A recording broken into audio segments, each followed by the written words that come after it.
और अब इस जंग का डरावना पाठ, जिसका असर धीरे धीरे एशिया के सभी देशों पर पड़ रहा है और सबसे ज्यादा नुकसान एशिया और खाड़ी देशों को हो रहा है। इसीलिए अब अमेरिका इजराइल वर्सेस ईरान की लड़ाई को आर्थिक विश्व युद्ध कहा जा रहा है।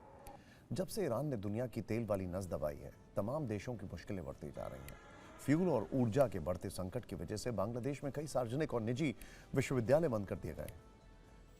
दक्षिण कोरिया ने 3 दशक में पहली बार गैस की कीमतों की सीमा तय की है। थाईलैंड में वर्क फ्रॉम होम लागू किया जा रहा है। ज्यादातर दफ्तर ये शुरू कर चुके हैं। इसके अलावा फिलीपींस में दफ्तरों में काम के घंटे कम किए जा रहे हैं, तो पाकिस्तान में पहले ही स्कूल बंद करने, सरकारी दफ्तरों में 4 दिन काम करने और गैस की कीमतें बढ़ाने का फैसला हो चुका है। और ये सब कुछ स्ट्रेट ऑफ होर्मुज़ बंद होने के साइड इफेक्ट है। दुनिया का 20% तेल और गैस स्ट्रेट ऑफ होर्मुज़ से गुजरता है। इसीलिए जो देश ऊर्जा के लिए आयात पर निर्भर हैं, वो सबसे ज्यादा परेशान है, खासकर एशियाई देश।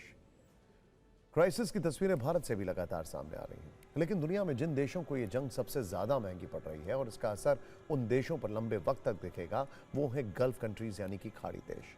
ये सऊदी अरब, यूएई, कतर, कुवैत, बहरीन और ओमान जैसे वो खाड़ी देश हैं जिनकी अर्थव्यवस्था मुख्य रूप से तेल उत्पादन, पर्यटन और अंतर्राष्ट्रीय यात्रा पर टिकी है। लेकिन इस युद्ध ने इन तीनों सेक्टर को खासा नुकसान पहुंचाया है। एक और इंटरेस्टिंग बात आपको बताना जरूरी है, इस युद्ध से न सिर्फ गल्फ कंट्रीज को नुकसान पहुंच रहा है, ये हम आपको फैक्ट्स बताने वाले हैं, लेकिन इनको जो नुकसान पहुंच रहा है, इससे अमेरिका को भी नुकसान पहुंचेगा।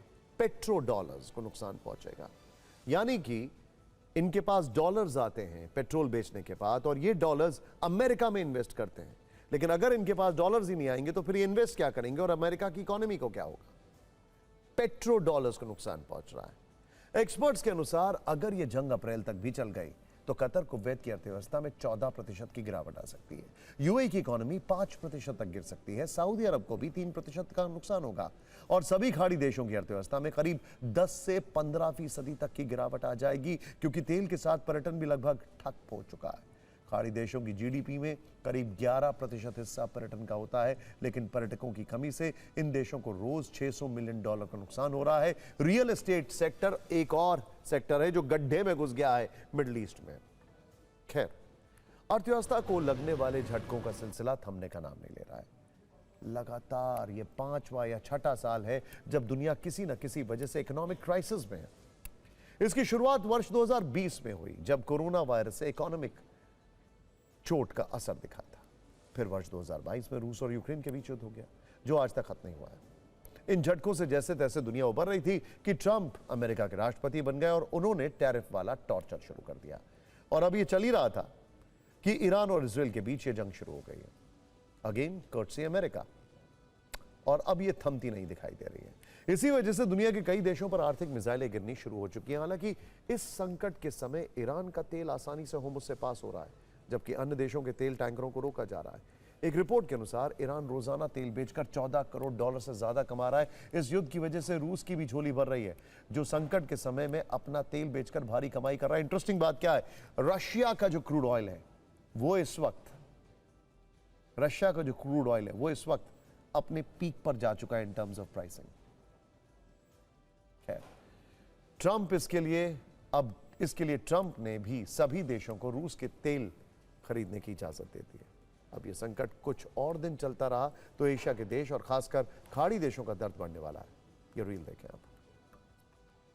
ये एनर्जी क्राइसिस, क्योंकि स्ट्रेट ऑफ होर्मुज़ से विश्व का 20% तेल और 25% गैस गुजरता है।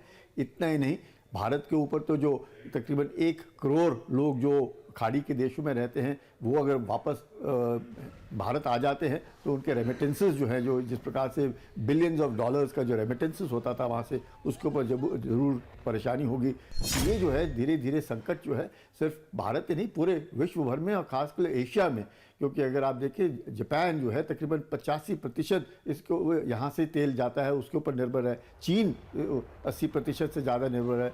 अब इस संकट का भारत के ऊपर कितना असर हो सकता है, उसके बारे में भी आपको बताते हैं।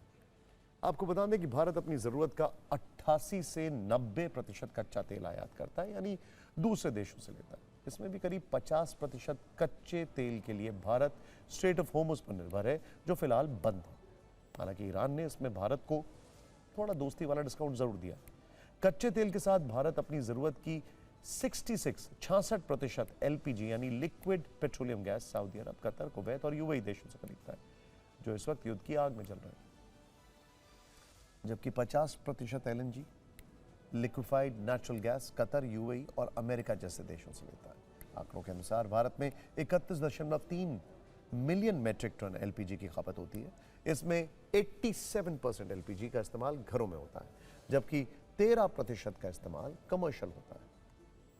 भारत में एलपीजी की किल्लत वाली खबरें लगातार देश के अलग अलग शहरों से आ रही हैं। हालांकि राहत की खबर यह है कि शिवालिक और नंदा देवी नाम के 2 एलपीजी कैरियर भारत में 92,000 मैट्रिक टन एलपीजी ला चुके हैं।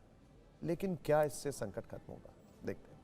शिवालिक और नंदा देवी से 92,700 मैट्रिक टन यानी कि 9 करोड़ 27 लाख किलोग्राम गैस आई है, जबकि जिस घरेलू सिलेंडर का इस्तेमाल हमारे घरों में होता है उसमें 14.2 किलोग्राम गैस आती है।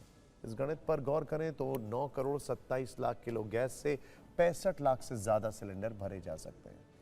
लेकिन आंकड़े बताते हैं कि भारत में अभी 33 करोड़ से ज्यादा सक्रिय घरेलू एलपीजी उपभोक्ता है। देश में हर साल 31.3 मिलियन मैट्रिक टन एलपीजी की खपत होती है। इस लिहाज से रोज 8 करोड़ 54 लाख किलोग्राम एलपीजी इस्तेमाल होती है, जो कि बड़ा आंकड़ा है। हालांकि सरकार ने अब एलपीजी का प्रोडक्शन बढ़ाने की भी बात कही है, लेकिन सवाल है कच्चे तेल का क्या होगा?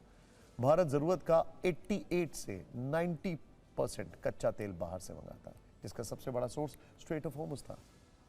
इसीलिए युद्ध के बाद स्थिति थोड़ी बदल गई है।